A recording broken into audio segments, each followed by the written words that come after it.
Tito Densio's Love Stars presents The Mafia Substitute Wife, written by Serenity Cal. You can't do this to me, Dad! Napakunot ang noo ni Kishley nang marinig ang malakas na sigaw ng kanyang kakambal sa katabing kwarto nito. Mabilis siyang tumigil sa pagtitipa sa laptop at lumabas ng kwarto. Bumungad sa kanya ang galit na galit niyang kakambal na si Kylie habang nakatingin sa kanilang ama. Please, anak. This is just temporary. Pwede naman kayong mag-divorce pagkatapos. Ni Mr. Cervantes. Narinig niyang pakiusap ng kanyang ama kay Kylie. Mabilis na umiling si Kylie at halos maiyak na ito sa kalagayan niya. Hindi pwede, Dad. Alam mo namang pinupurso ko ang pag-modeling, di ba? Hindi ko naman pwedeng itigil yun dahil lang sa punyetang kasalan na yan. Naaalarma si Kishley nang tuluyan ng bumuhos ang luha ng kanyang kakambal. Ito ang mas matanda sa kanya at kahit pinsan ay hindi niya ito nakitang umiyak ng ganito.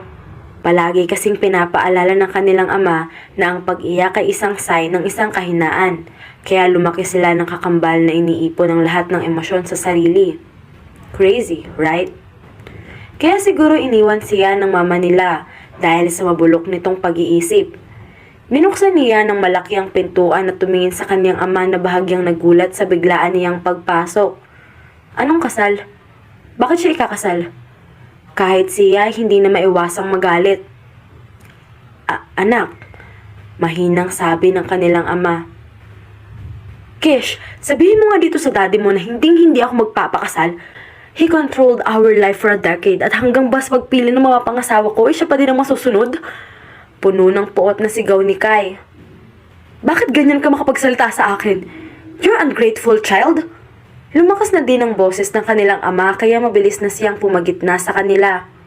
Tama naman kasi ang kakambal niya. Ang daddy nila ang nagkokontrol simula sa kung paano sila kumilos bilang isang estaris, kung sino ang pipiling maging kaibigan, hanggang sa kung anong kursong kukunin nila. Humanga lang talaga siya sa kanyang kakambal dahil naglakas loob itong sumuway, kaya natupad niya ang pangarap na modeling. Hindi naman siya suportado ng kanilang ama pagdating sa financial, pero hindi naman yun naging hadlang. Kumikita siya ng pera sa pamamagitan ng mga sidelines na may kaugnay pa rin sa modeling. Ito naman siya, hindi niya magawa iyon. Ayaw niya kasi na madami pang sasabihin ng kanyang ama dahil naririndi siya kaya sinusunod na lamang niya ang lahat ng utos nito. Kahit labag man sa kanyang kalooban. Bakit siya ipapakasal, Dad? Hindi pa siya ready. Kahit gusto niyang magsisigaw, naisip niyang hindi yon makakatulong sa sitwasyon, kaya mas pinili niyang maging kalmado.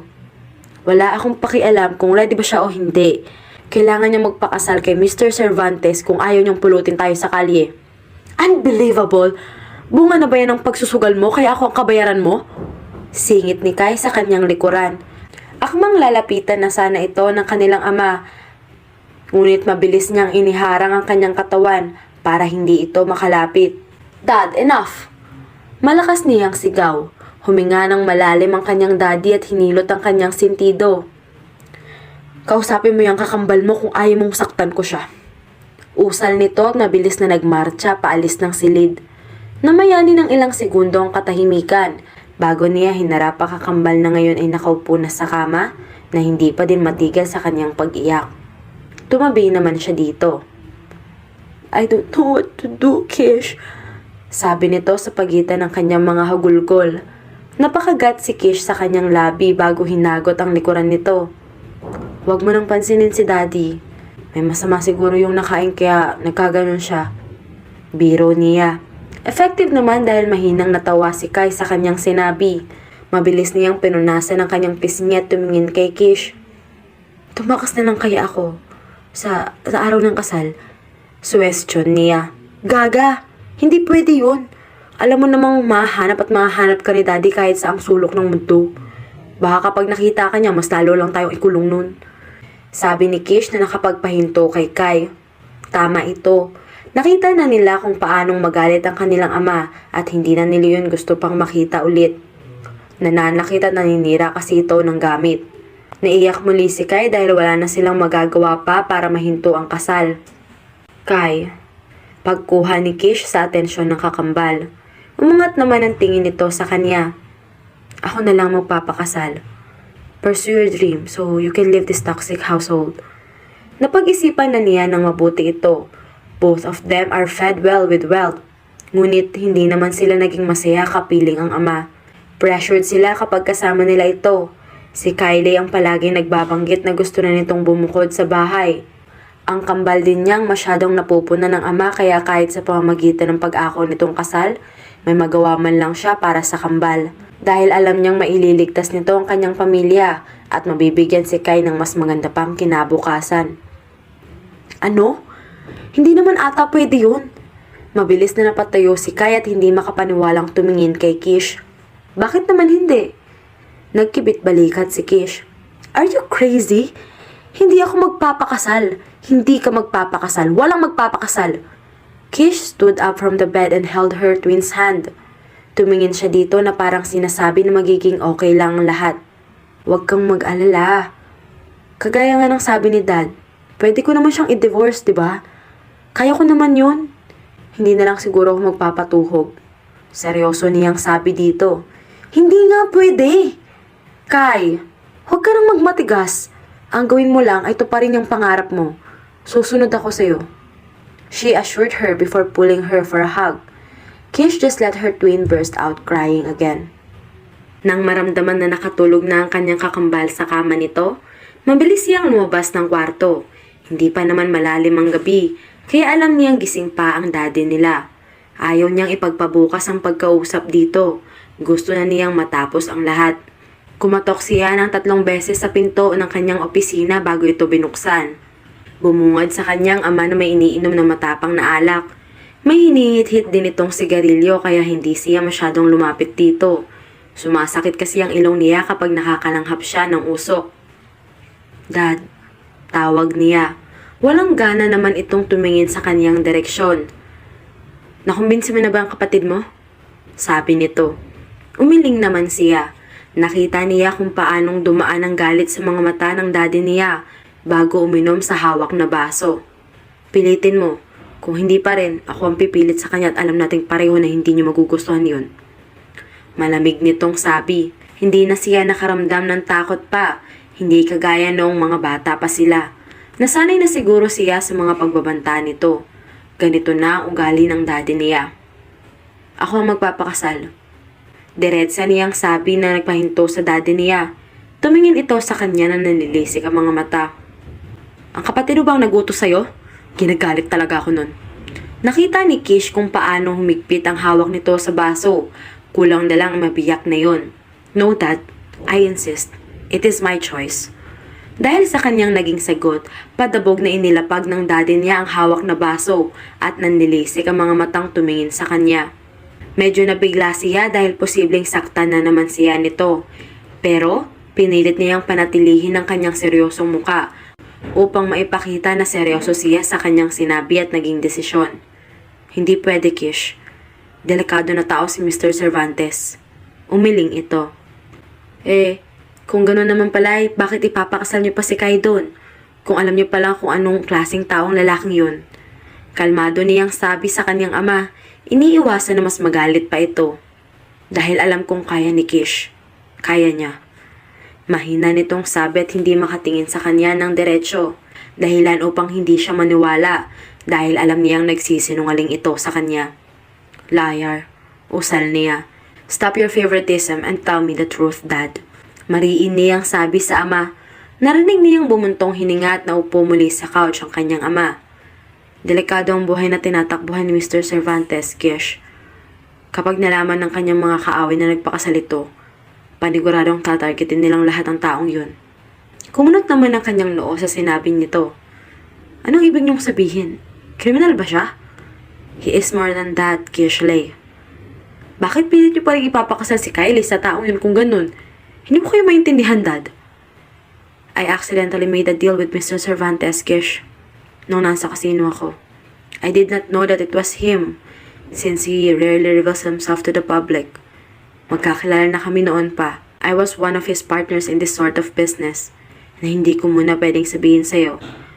Tumigil lang ako noong nakilala ko ang mama mo. Mahina niyang paliwanag at hindi makatingin kay Kish. Sumipsip siya sa hawak na baso bago nagpatuloy. Natalo niya ako sa laro because I underestimated him. Malaki ang perang kabayaran. Since wala naman ako noon, he suggested na ipapakasal ko daw ang isa sa mga anak ko sa bunso niyang anak sa loob lamang ng 1 taon. Hindi niya sinabi kung bakit 1 taon lang pero mas mabuti na yun kaysa matali ng matagal. Tumayo ito mula sa pagkakaupo at lumakad patungo sa anak na si Kish. Hinawakan niya ito sa balikat bago bumuntong hininga. Sa inyong dalawa, ikaw ang pinaka-sensitive dahil may sakit ka sa puso noong bata ka pa. Kaya ayaw kitang ipakasal sa lalaking yun. Tumingin siya sa kanyang anak na may pagsusumamo na sana ay hindi na siya nito kulitin pa. Ang sabi naman ng doktor na okay na ako, di ba? Kailangan ko lang maging maingat sa lahat at kaya ko naman yun. Huwag na lang si Kylie, please. Mas marami siyang pangarap kaysa sa akin na ayaw kong masira. Sagot ni Kish sa kanyang ama. Buong buhay niya, hindi niya alam kung ano ang tatahakin niya sa buhay. She was still undecided in everything. Ang mga sinasabi lang ng daddy niya ang kanyang sinusunod. Wala siyang sariling desisyon. Hindi nagsalita ang kanyang ama at tumalikod sa kanya. Sinulyapan siya nito bago sumagot. Do not regret it, Kish. I won't, Dad. Kinabukasan, ang sabi ng kanilang maid ay maagang umalis ang kanyang daddy dahil may importante daw yun nakakausapin.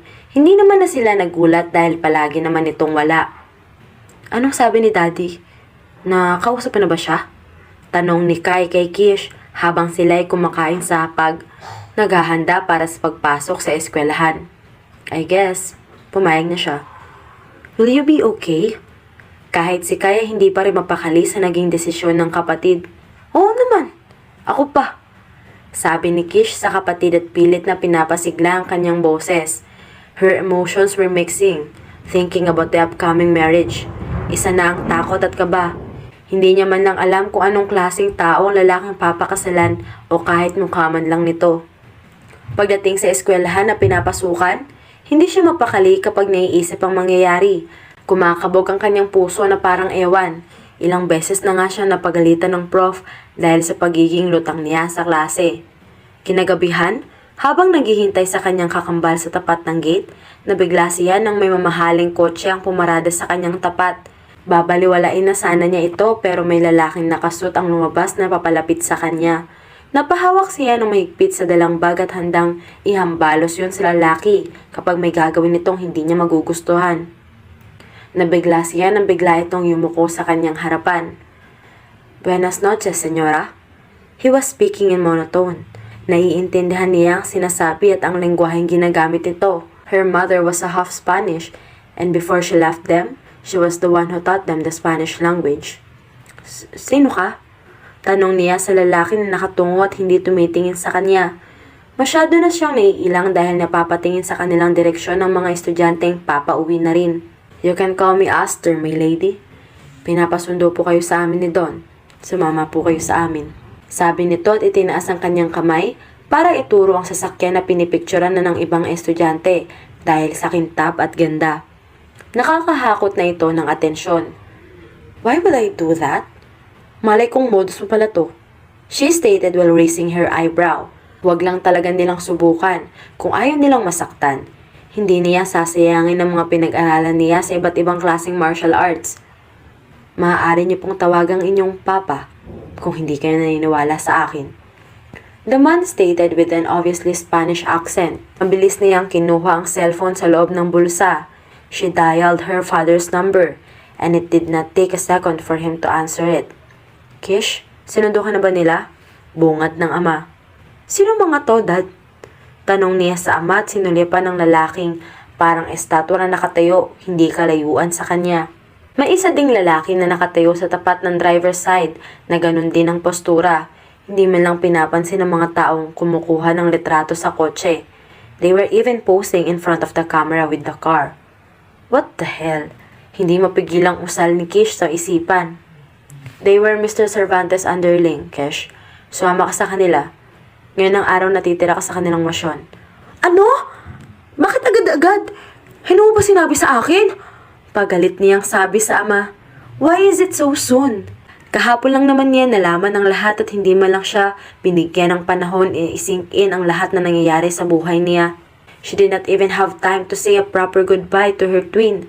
Kahit pag-impake man lang ng kanyang gamit ay hindi niya man lang din gagawin. Nagka-problema, Kish, kaya biglaan. Sumama ka na lang sa kanila bago tuluyang gumabi. Delikado na sa daan. Paliwanag nito sa anak. How about Kylie? Alam niyo ba to?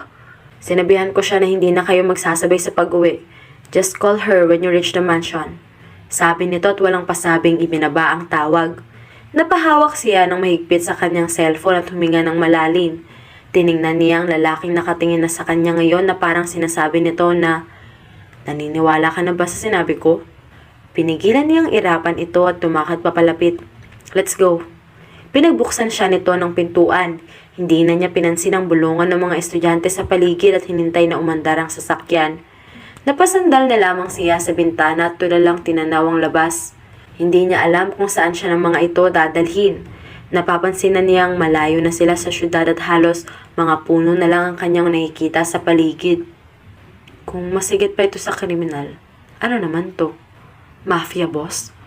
Napatawa siya ng mahina dahil sa kanyang kabaliwan na naisip. Mafia boss may ass. Wala naman siya sa Wattpad. Nabalot ng kaba ang kanyang buong katawan nang marinig ang isang putok ng baril sa labas ng sasakyan at mukhang ang kanilang sinasakyan ang tinamaan. She was not stupid to not recognize it. Lumaki siya na tinuturuan ng kanilang daddy sa paggamit ng baril, kaya alam niya ang tunog nito. Marunong siya sa paggamit nito pero hindi siya ganon kahasa. Mierda! Koldadon! Narinig niyang sabi ni Aster sa kasama nitong driver. Nakayuko ito sa kanya na parang pinoprotektahan siya nito. Thank God that the car was bulletproof. Mukhang expected na nilang mangyayari ito. I can't! I'm driving, asshole! Sigaw ng lalaking nagdadrive na halos lumipad na ang sasakyan sa bilis. Manatili po kayong nakayuko. Tatawag lang po ako ng backup. Sabi ni Aster kay Kish. Saka nito binunot ang cellphone sa bulsa. Halos marinig na niya ang tibok ng kanyang puso sa kaba at takot. Ito na bang sinasabi ng daddy niya na maraming papatay sa magiging asawa ng Mr. Cervantes? Mamamatay na ba siya? Sa kabilang banda, sa kasa ng mga Cervantes, nagtitipon-tipon ang lahat sa isang malaking conference room. Ang lahat ay nakasuot ng isang maitim na maskara na tanging ang kanilang grupo lamang ang mayroong ganong disenyo. It was their signature look that everyone should fear seeing. Track that bastard transactions with the Russians and make sure to hack his securities. Malamig na utos ng lalaking sumisimsim sa iniinom nitong alak. May nakalusot na naman na isang taksil at hindi nila iyon palalampasin. If that will be the answer, then be it. Ay, copy please. Sagot ng isa pang lalaking abala sa pagtitipa sa laptop.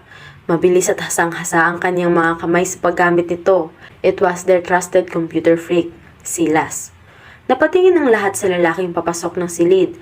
Kahit may kadiliman ng ilaw, hindi nalampasan ng kanilang paningin ang bahid ng lipstick sa labi nito. Napapailing na lamang ang iba sa kanila. Typical playboy. Sino naman kaya ang nabiktima nito? Mission? Kaswal na tanong nito at umupo sa isang bakanting upuan. Hindi man lang ramdam ang tensyon sa loob ng silid dahil nandito na ang susunod na magiging pinuno nila na tahimik lamang. It is the new Don's first time meeting his subjects after years of training in Spain. Someone was trying to betray us and working with the Russians behind our backs. Paliwanag pa ng panibagong lalaki. Damn, sagot ng lalaking bagong dating. Bakas naman sa tono nito na hindi siya nagulat o natakot man lang. Alam niyang sa impyerno lang din naman ang bagsak ng mga nagtraidor sa kanila. Hindi ito papalagpasin ng kanilang grupo, ang Black Mask Mafia. Hindi niya ito palalampasin. Hey, Ivan, nasaan ang babae mo? May halong pangaasar nitong tanong sa lalaking nakaupo sa kabisera na kanina pa tahimik. It was his youngest brother and the next don of the mafia. Malamig na tinignan ni Ivan ang nakakatandang kapatid at tipid ng misi.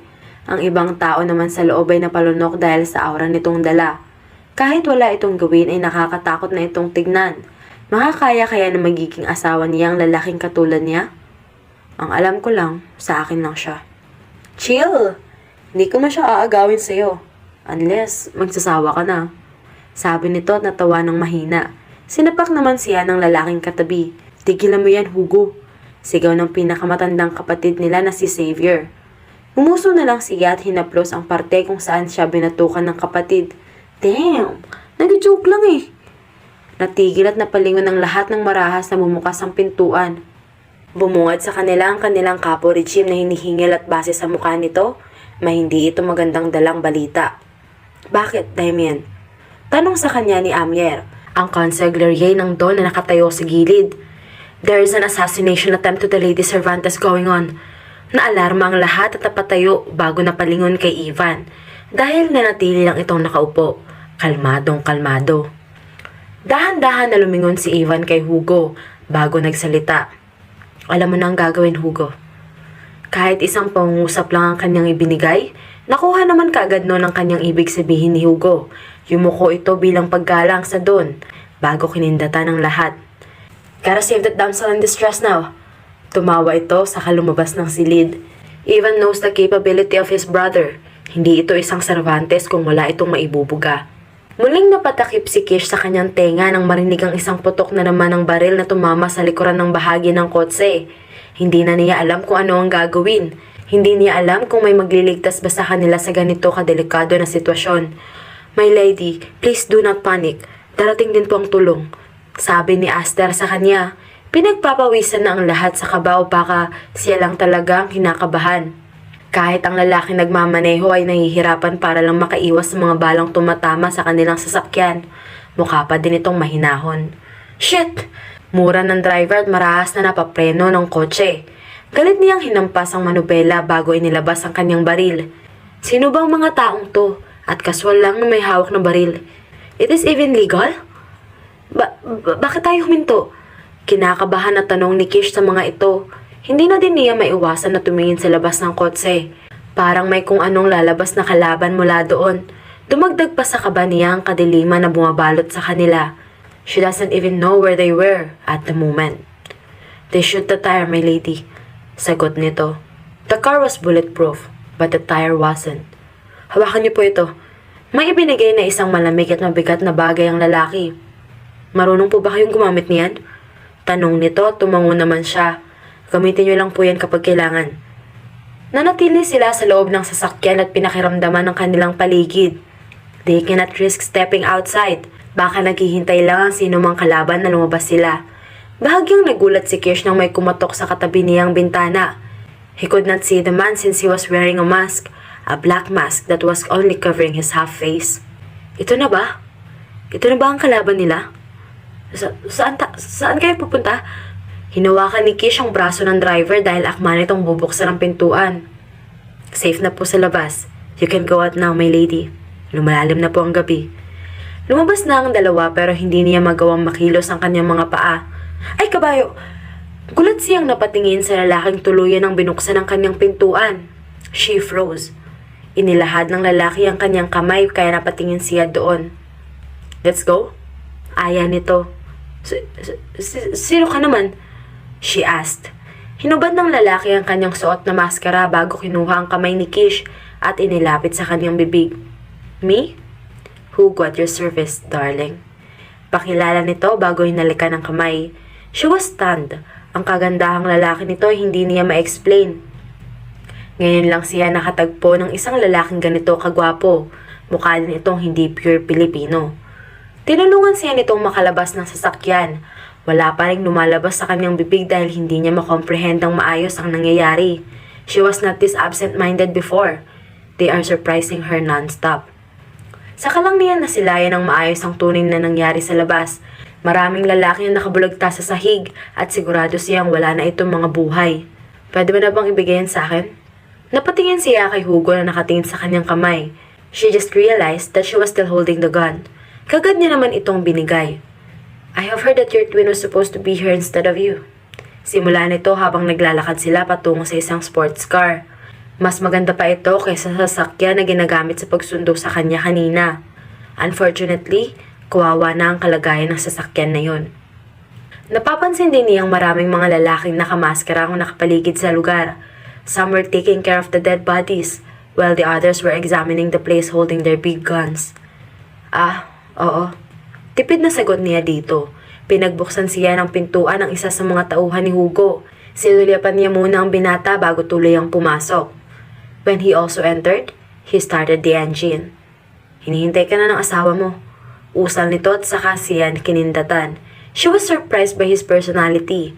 Ngayon lang siya nakatagpo ng ganitong klaseng lalaki na ang effortless lumandi.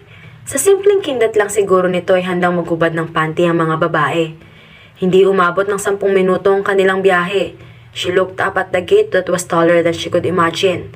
Ngunit hindi naman naging harang yon para hindi niya mapansin ang napakalaking mansyon na sumisilip sa loob. Is this it? Baka sa tono ni Kish ang pagkamangha, malaki na ang kanilang bahay, pero triple ang laki nitong mansyon. After the gate automatically opened, they entered the property. Kahit gabi, ay nakikita niyang mas maraming mga lalaking nakamaskarang nakasurveillance sa paligid. When they noticed their presence, they immediately lined up. Yes, ang liit, di ba? Huwag kang mag-alala, mas malaki ang bahay namin sa Spain.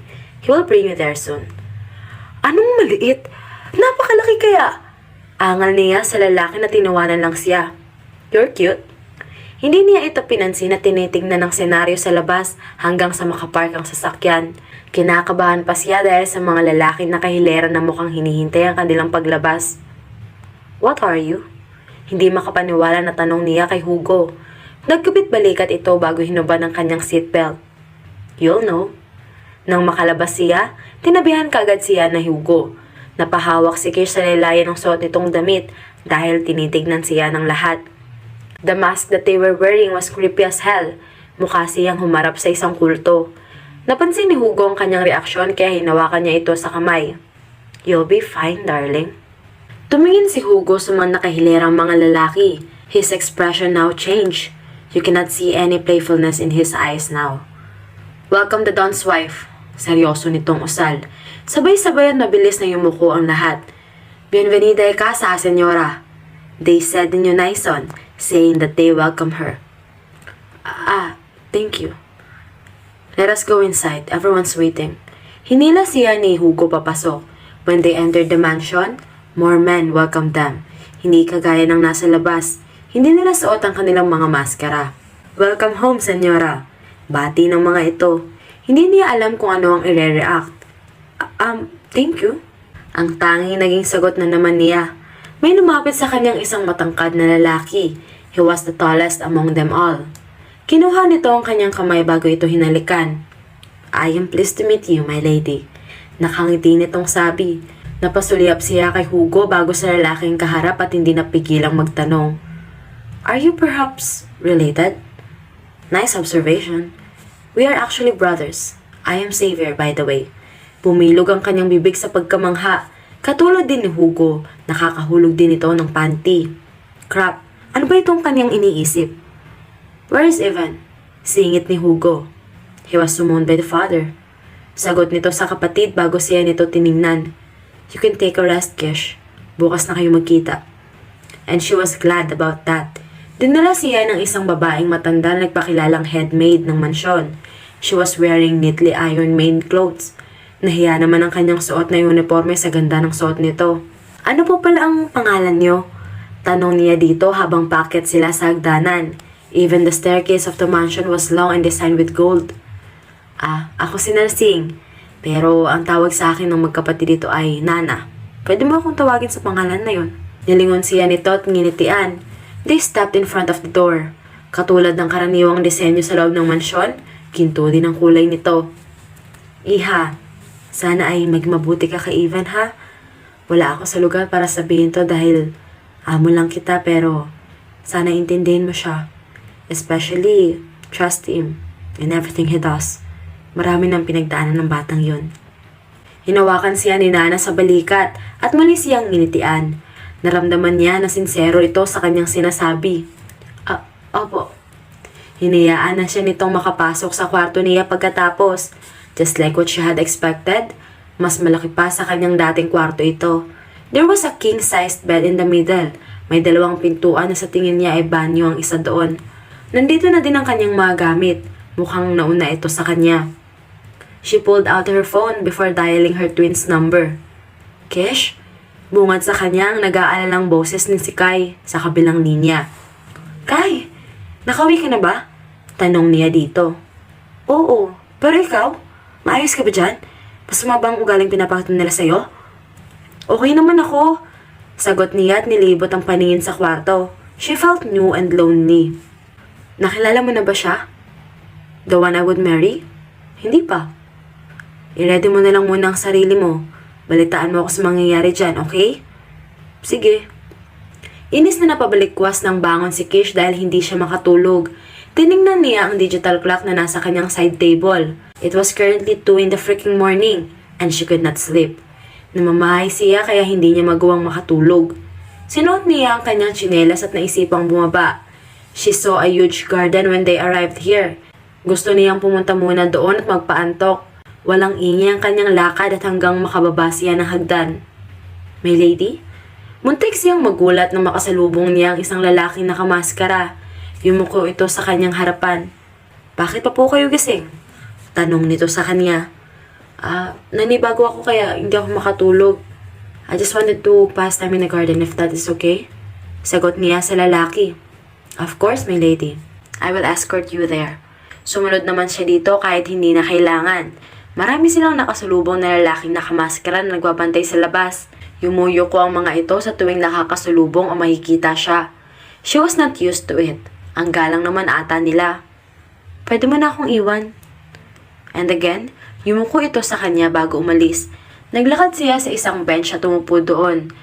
Pero kita niya pa din ang black masked man na nakatingin sa kanya. Parang binabantayan siya ng mga ito. The smell of different flowers entered her nostrils.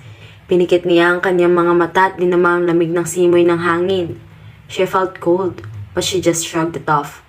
Hindi pa man dumaan ang ilang minuto nang maramdaman niya ang isang mainit na bagay, ang pumatong sa kanyang balikat. Tumingin siya doon at nakita niyang isa iyong maliit na kumot. Why are you not sleeping? Napahinto siya at napatingin sa lalaking nakatayo sa kanyang likuran. He was looking down at her. Pinasadahan niya ito ng tingin at damn, he looks like he was sculpted by a gods or something. And you are? Naglakad ito sa kanyang harapan at tumupo sa kanyang tabi. Ivan. I am Ivan Cervantes. Sagot nito. Nagtagpo ang kanilang mga paningin kaya nahigit niya ang kanyang hininga. Kahit ang buwan at ang ilaw galing sa mansyon lang ang tanging nagbibigay sa kanila ng liwanag, hindi hadlang yon para hindi niya makita ang maayos na pagkakaluma sa mukha ng lalaki. How could someone be this gorgeous? Kishley, right? Tanong niya kaya tumango siya. Why are you here instead of your sister? Muling tanong nito. Napaiwas ang tingin si Kish mula kay Ivan. Tumikhim siya bago sumagot. She needs to pursue her dream. Dumaan ang ilang minutong katahimikan hanggang sa nagsalita muli si Ivan. What about your dream? Doon siya tuluyang natigilan. I don't have a dream. Sucks, right? Tanong niya sa binata at natawa ng mahina. Ivan looked at Kish intently with his emotionless expression. Everyone has a dreams? Maybe you haven't found yours yet. Nagkibit balikat si Kish. Maybe. Or maybe some of us aren't meant for dreams. Kaya nga ako nandito. Napatingin si Kish sa lalaki nang sumagot ito. Lahat naman tayo. We deserve something that we are passionate about.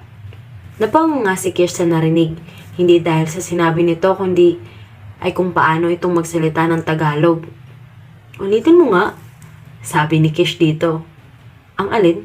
Naguguluhan na tanong sa kanya ng binata kaya mas lalo siyang natuwa. Yan! Ang sexy mo pa na magtagalog. Even looked at her in disbelief. Sa lahat ng sinabi niya ay kung paano pa siyang magsalita ng Tagalog ang napansin ni Kish. Ano nga din palang ginagawa mo dito? Tanong ni Kish sa kanya bago inayos ang kumot na nagtatakip sa kanyang katawan. I was at the balcony working and I saw you here.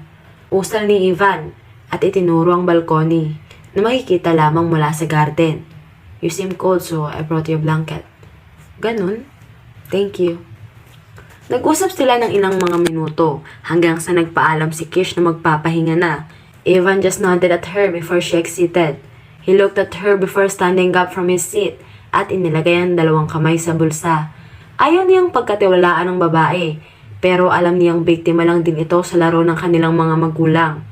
Just like her, he was not ready to marry yet, but as the next leader of the Black Mask Mafia, kailangan niyang magpakasal para ipakita sa kanyang masasakupan na secure na ang susunod na leader. He needs an heir. Kinabukasan, Kish was greeted by the maids. Nagulat siya dahil pagkagising niya ay nakatayo na sila sa tabi ng kanyang kama. She didn't know how many hours they had been standing there, and they didn't even bother to wake her up. Nahiya naman siya. Ngayon po ang araw ng kasal ninyo nandun. Sabi ni Nana sa kanya nang pumasok ito sa kanyang silid. Po? Agad-agad? That was the former Don's decision, madam. Natahimik naman siya doon. Wala na siyang magawa. They dressed her up.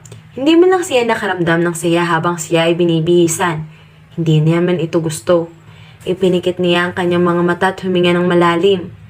She just has to bear with this for a year. 1 taon lang at tapos na. Tiis lang ang kailangan niya. Pinusuot sa kanya ang kanyang puting gown na bumagay sa kanyang hugis. She smiled at how gorgeous it looks. Medyo nabawasan naman ang kanyang inis dahil dito. Kasyang-kasya ito sa kanya. Nagtaka siya kung paano nila nakuha ang kanyang sukat sa katawan. Nang matapos sila sa ginagawa, tumayo siya sa harapan ng malaking salamin. The dress was sparkling with gorgeousness, but her eyes weren't. Hindi siya masaya sa nangyayari sa kanya. We shall cover your eyes, my lady. Ang Don na po ang kusang magtatanggal nito. Napalingon siya kay Nana nang lumapit itong may hawak na isang pulang tela. Isang pantakip sa mata na isang tingin pa lang ay malalaman mong gawa ito sa isang mamahaling tela. May nakaukit pa doon na isang hugis maskara na nakikita din niya sa flag sa labas ng mansyon. Tiningnan niya ito nang may pagtataka. Kailangan pa ba yan? Tanong niya dito. Mahinang tumango ang matanda bago naglakad sa kanyang likuran para isuot ito sa kanya. Tradisyon na ito ng mga Cervantes sa tuwing sila ikakasal. Wala sa kanilang kinasal sa simbahan noon hanggang ngayon dahil lahat ng ito ay arranged marriage lamang. May ibang naghihiwalay din pagkatapos ng ilang taon na pagsasama, pagkatapos makabuo ng anak. May iba din naman sa kanila na nanatiling magkasama at isa doon ay ang magulang ng mga bagong Don. Paluwanag ng matanda sa kanyang likuran, she bit the inside of her cheek. Kagaya niya, nawala na din pala ang kanilang ina. Pagkatapos niya itong suotin, kadiliman lang ang kanyang nakikita. Kinuha ni Nana ang kanyang kanang kamay bilang suporta sa kanyang paglalakad paglabas ng silid. Hindi niya alam kung saan sila pupunta. Nakarinig siya ng isang pagbukas ng isang pintuan. Mahina siyang itinulak nito para makapasok. Saka sinarado muli ang pintuan sa kanyang likuran. Napalanok siya sa kaba. Tanging narinig niya lang ay isang mahinang kaluskos, hindi kalayuan sa kanyang kinatatayuan. Si Ivan na kaya ito? She remained silent, waiting for the person to remove her blindfold, just like what Nana had instructed to her earlier. Nakarinig siya ng may hinang yabag na papalapit mula sa kanyang kinaroroonan. Napakuyom ang kanyang kamay dahil sa intensidad na nararamdaman niya ngayon. Ivan? Halos pabulong niyang tawag sa lalaki, ngunit hindi ito sumagot. Sa halip, huminto ang tao sa kanyang harapan. Naaamoy na niya ito ng mas malapitan at halos tumatama na ang mabango nitong hininga sa kanyang muka. He smelled like mint and a hint of strawberry. Napapikit siya ng mariin ang dahan-dahang tumamang malamig na kamay ng lalaki sa kanyang leeg. Ang malamig at malaki nitong kamay na nakakabaliw sa kanyang isipan. Pinasadahan ng mga daliri nito ang kanyang balat sa leeg. Sunod ay dumaan sa kanyang muka hanggang sa kanyang tenga. She got goosebumps when he did that. He knows how to make her insane. I don't know how, but you have managed to capture my eyes. Bulong nito sa kanyang tenga bago niya naramdaman ang dahan-dahan nitong paghalik sa kanyang labi. As much as she wanted to kick him for not asking for consent, her body and heart says otherwise. Mas nalalambot lamang siya sa ginawa ng lalaki at hinayaan itong halikan siya. Pagkatapos humiwalay ng lalaki, sa wakas ay tinanggal na nito ang telang nagtatakip sa kanyang mata. Her vision adjusted to the light first before completely seeing the man standing tall in front of her. Malamig ngunit malambot ang tingin ng binibigay nito sa kanya. Hinuwakan ni Ivan ang kanyang kamay bago masinila si Kish papasok sa malawak na silid. Huminto sila sa isang lamesa na binalot sa isang pulang tela. May nakalagay na papel, 2 wine glass at isang bote ng wine. Ngunit ang mas nakakuha ng kanyang atensyon ay ang maliit na kutsilong nakapatong sa isang gintong plato. Anong gagawin nila sa bagay na ito? Magsasaksakan ba silang dalawa? Pinagmasdan niya si Eva na kinuha ang kutsilyo. Part ba ng tradisyon niyang magsaksakan? Hindi napigilang natanong ni Kish sa lalaki. Takas siya nitong tinignan bago natawa ng mahina. Stop your silly thoughts. Sayang isang tulad mo kung papatayin lang kita. Alam niya naman na nagbibiro lang ito pero hindi siya natuwa doon. Lumalabas na kaya nitong patayin siya kahit kailan nito gusto. Akmang kukunin na sana muli ni Ivan ang kanyang kamay pero kagad niya itong binawi. Napansin naman kaagad ang lalaki ang kanyang ekspresyon na tila hindi natutuwa. Tonto, nagbibiro lang ako. Inikutan niya ito ng mata. Mabuti na lang ay hindi ito naiinis sa kanyang ginawa. Nakalimutan niyang isa pala itong don na nire-respeto ng mga tao sa pamamahay na ito. Gawin mo na ang dapat gawin, sabi ni Kish sa lalaki at kusang inilahad ang kanyang kamay. Akala niya ay hihiwain ng malaki ni Ivan ang kanyang kamay, but instead, he just sliced her ring finger a little bit. Tanging hapdi lang ang kanyang naramdaman. Hiniwa din ni Ivan ang kanyang daliri kung saan nilalagay ang dapat na singsing, bago niya pinagdikit ang kanilang mga daliri sa malinis na papel. When they were done, kinuha ni Ivan ang telang ginamit sa pantakip na mata ni Kish, at ginamit yon para ipunas ang natitirang pulang likido sa kanilang balat. Ganito ba talagang paraan niyo sa pagpapakasal? Tanong ni Kish kay Ivan, na kasalukuyang sinasalinan ng baso ng alak para sa kanilang dalawa. See, our ancestors were married just for the sake of our organization. Hindi nila magagawang panatilihing nalakas yun kapag hindi dumadaan sa isang kasalanan. They need to produce an heir. Paliwanag ng lalaki sa kanya at ibinigay ang baso. Hindi ba pwedeng mag-adopt? She curiously asked. We can. Kailangan dugong Cervantes mismo ang dumadaloy sa lahat. Napakagat ng labis si Kish at hindi napigilang nagtanong. What are you? Bakit parang nasa action movie ang pamumuhay ninyo? Malalim siyang tinignan ni Ivan bago niya nilago ang hawak na alak. We are a mafia. The Black Mask Mafia. Dumapa si Kish sa kanyang kama habang hawak ang kanyang cellphone. Kasalukuyan niyang kausap ang kakambal sa kabilang linya. Lunch break nito kaya nagkaroon sila ng oras para makapag-usap. At ano nangyari pagkatapos? Naiintriga na tanong ni Kylie sa kabilang linya.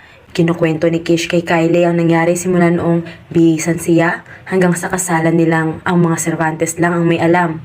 Nashock ako, syempre. Akala ko kasi nasa Wattpad lang mga yon tapos malalaman ko lang na nakaharap ko ako ng isa. Kaya pala marami silang mga tauhan na nakakatakot. Wala kang sinabi sa kanya pagkatapos niyang sabihin yun? Tanong muli ni Kylie sa kabilang linya at mukhang may nginunguya pa itong pagkain. Tinawanan ko lang siya na parang tanga. Tapos nagpaalam na umalis. Hinayaan naman niya ako dahil kailangan ko daw ng oras para tanggapin. Iyon lang? Ano?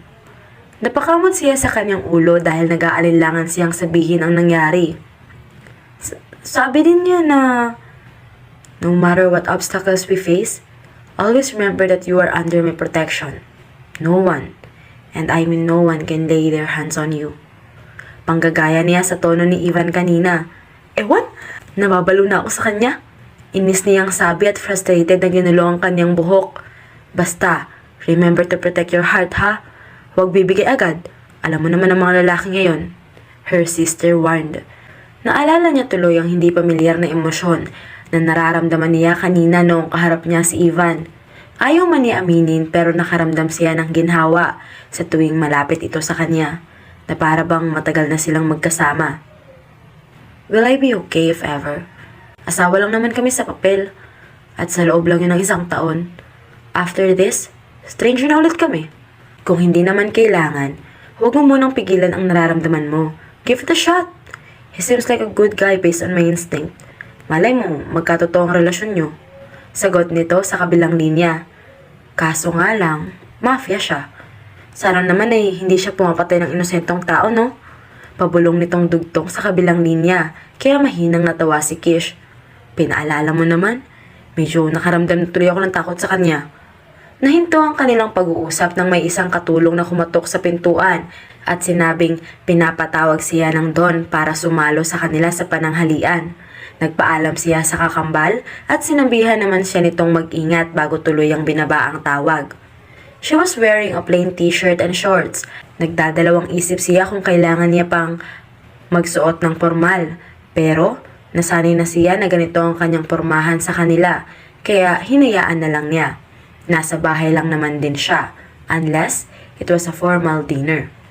Nang makarating sila sa dining hall na masasabi niyang napakalawak, tahimik niyang hinahangaan ang lugar. Everything in this mansion is screaming wealth. Nilibot niya ang kanyang paningin. No one was around yet, except for the servants who were serving the food on the table. May mga kalalakihan ding nakamaskara na nakatayo sa gilid. As usual, mukha silang estatwa. "Hello, darling." Bahagya siyang nagulat nang inakbayan siya ni Hugo bigla. Magrereklamo na sana siya nang may bumatok bigla sa lalaki, kaya nabitawan din siya nito. "Mierda!" Mura nito sa salitang Espanyol. "Ano na naman?" Inis niyang bulyaw sa lalaking nasa kanyang likuran, kaya napatingin na din si Kish doon. Saka lang niya napansin na nandito na pala si Xavier, kasama ang ibang lalaking nagpakilala sa kanya kahapon bilang right hand ng mga Cervantes. "He'll shoot your head kapag hindi ka patitigil, estupido." Walang pakinitong sabi sa kanyang kapatid at nilampasan ito. Nang mapansin ni Xavier si Kish, kaagad itong yumuko at malawak ng ngumiti. "Good to see you, my lady." Hello." Ninitian na lang din niya ito pabalik. Hindi pa rin siya nasasanay sa aktong pinapakita ng mga ito sa kanya na parabang isa siyang kagalang-galang na tao. Pinati siya ng iba at kagaya ng ginawa ni Xavier, yumuyuko ang mga ito. Aakbayan na sana siyang muli ni Hugo nang nakarinig sila ng isang maotoridad na boses mula sa entrada ng dining hall. Lahat ng mga ito ay yumuko, kahit si Hugo na kanina lamang ay kinukulit siya. Ngunit nang makilala nila ang tao, it was Ivan. "Mind taking your hands off my wife?" Binigyan ni Ivan ng isang makahulugang tingin si Hugo. Tinaas naman kaagad ni Hugo ang kanyang kamay bilang pagsuko. "Chill, bro." Saka ito tumawa ng malakas. Napapailing na lang ang iba nilang kasamahan sa silid dahil kay Hugo. Kahit saan niya talaga ay nilalagay ang kalokohan niya. Lumapit si Ivan kay Kish, kaya nahigit nito ang kanyang hininga. Nararamdaman na naman niya ang emosyong naramdaman niya kahapon. Nababaliw na talaga siya ng husto. Ivan slowly snaked his arms around her before leaning against her ear. "I trust you, but I don't trust him." Sabi nito bago siya nito hinila sa dulo ng lamesa. Nagpatianod lang siya dito dahil nanibago siya sa kanyang nakikita. He looked so possessive. Pinagsesilosan ba niya ang kapatid niya? Naupo silang dalawa ni Ivan sa kabisera at nang pinaghila siya na ito ng upuan, parang tumambling na naman kaagad ang kanyang mga organs at yan. Kaagad naman siyang nagpasalamat ng mahina dito. Nang umupo si Ivan, umupo na din ang iba. Saka lang niya napansin na kanina pa pala itong nakatayo.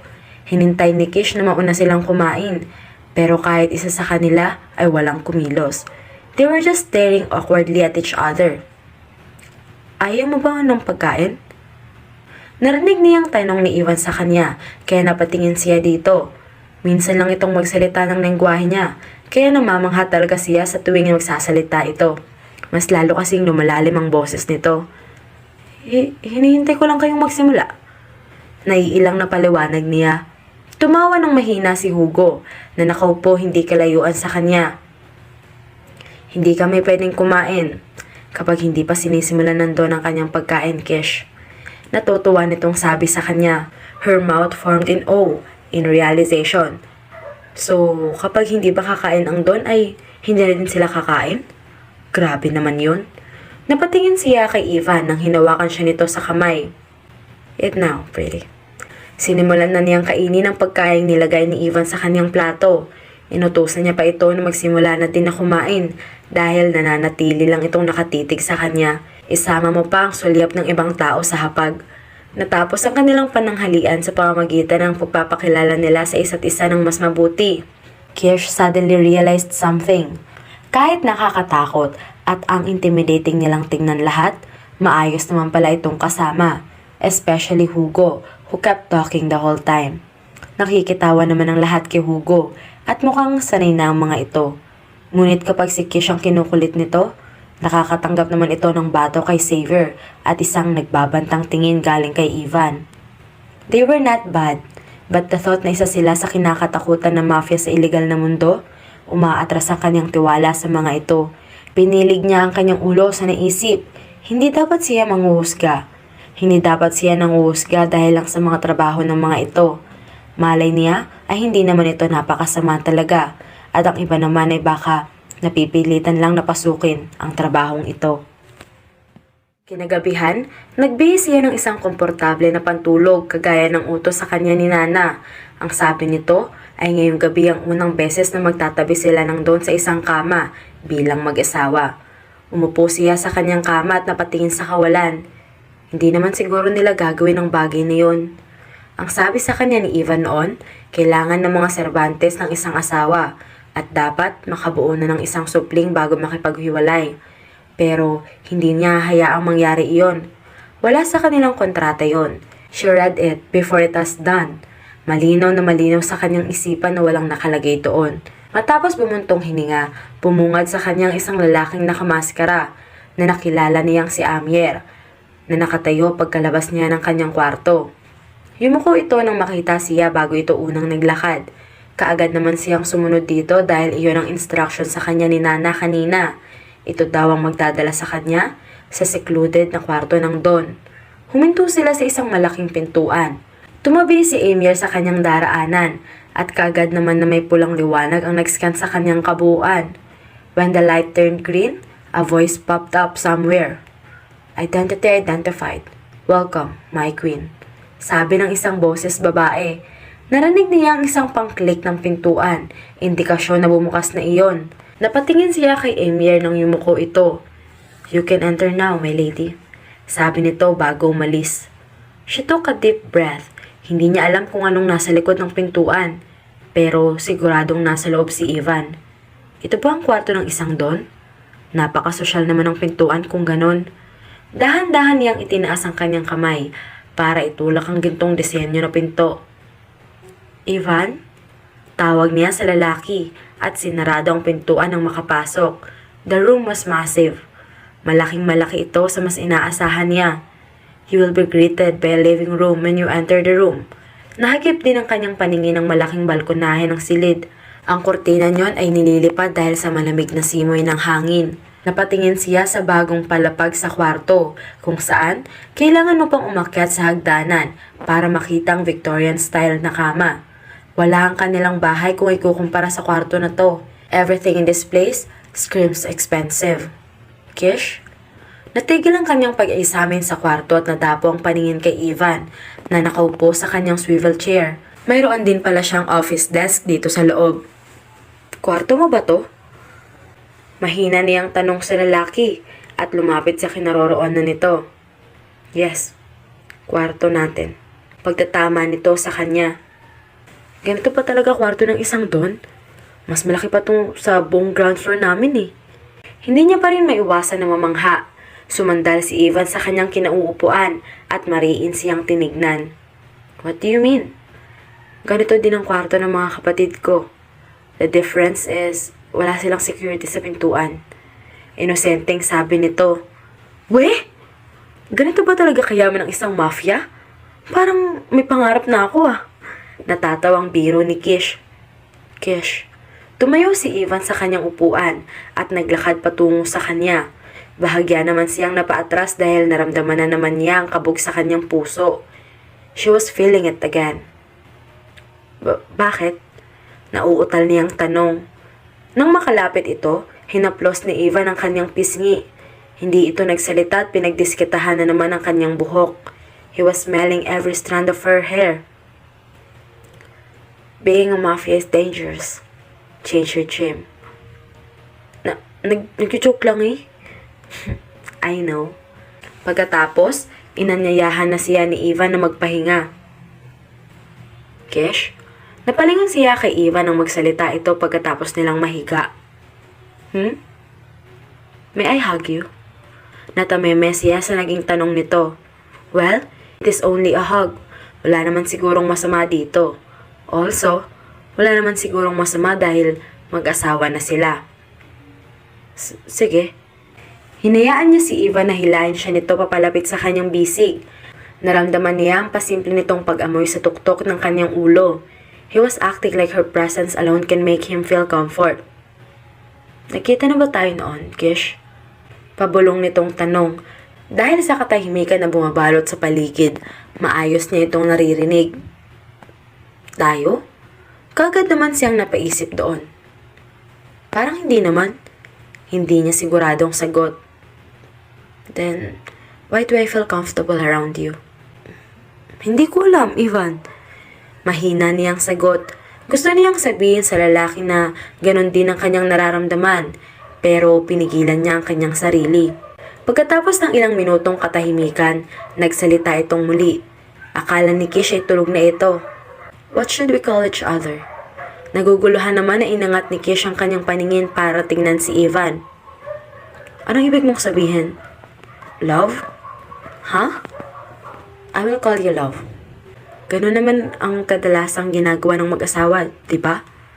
They have code names. Natawa naman si Kish sa kainosentahan ng lalaki. Kung ano ang angas niya sa pisikal na kaanyuan, gano'n naman siya kainosente sa kalooban. Code names? Hindi ba call signs yun? Was it? Hindi ko alam.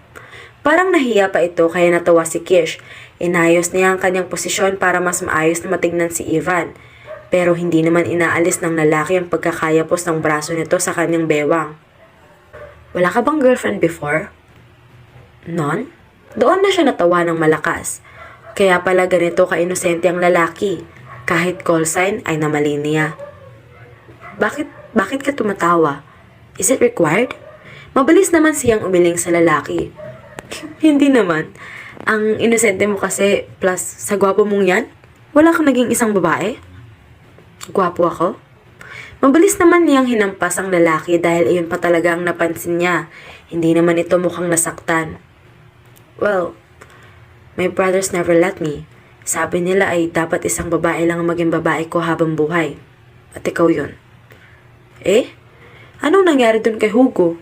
Nakita kong nilalandi niya ang mga maids dito. He does that when he's bored.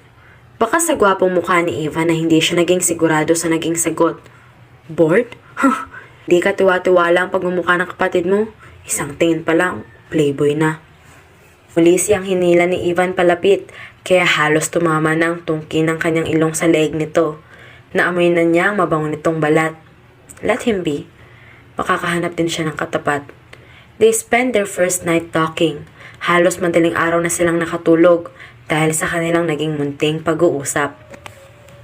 Kinabukasan, inaya niya si Ivan na lumabas ng mansion. Surprisingly, he instantly agreed. Akala niya ay hindi papayag. But we need to bring guards. Pumayag naman siya sa sinabi nito. Wala namang kaso yun, basta ay makakalabas muna siya ng mansyon. Ilang araw na din niyang hindi nakikita ang labas. While they were waiting for the car to park in front of the mansion, humabol sa kanila si Amir. Nang huminto ito sa kanilang harapan, yumuko muna ito. May emergency sa underground. The Don's presence were needed. Magalang nitong sabi. Mabilis na nagbago ang ekspresyon ni Ivan. Ibang-iba ito ngayon sa lalaking nakatabi niya kagabi. Nasaan ang mga kapatid ko? Maotoridad nitong tanong sa kanyang consigliere. May business po sila sa Italy. Hindi sila makakauwi agad. Hindi mo pwedeng makapaghintay yan? Irritableng tanong ni Ivan.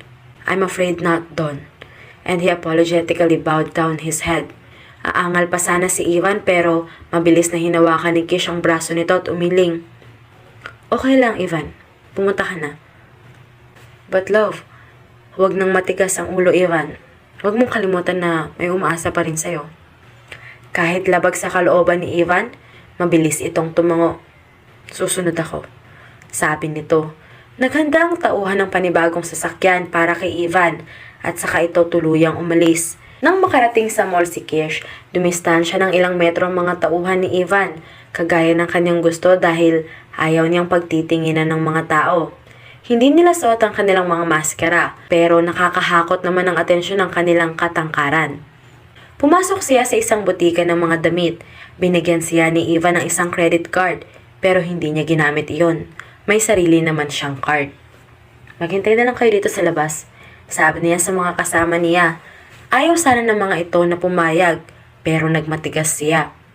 Nasa undergarment section sila, at sa isang tingin pa lang ng mga kasama niyang lalaki, ayaw ng mga itong pumasok. Habang naghahanap siya ng bagong masusuot, nakarinig siya ng isang malakas na pagsabog na nanggaling sa labas ng butika. Nagpapanik na din ang mga taong nasa labas. Tumingin siya sa mga tauhan ni Ivan sa kanilang pwesto, pero wala na ang mga ito.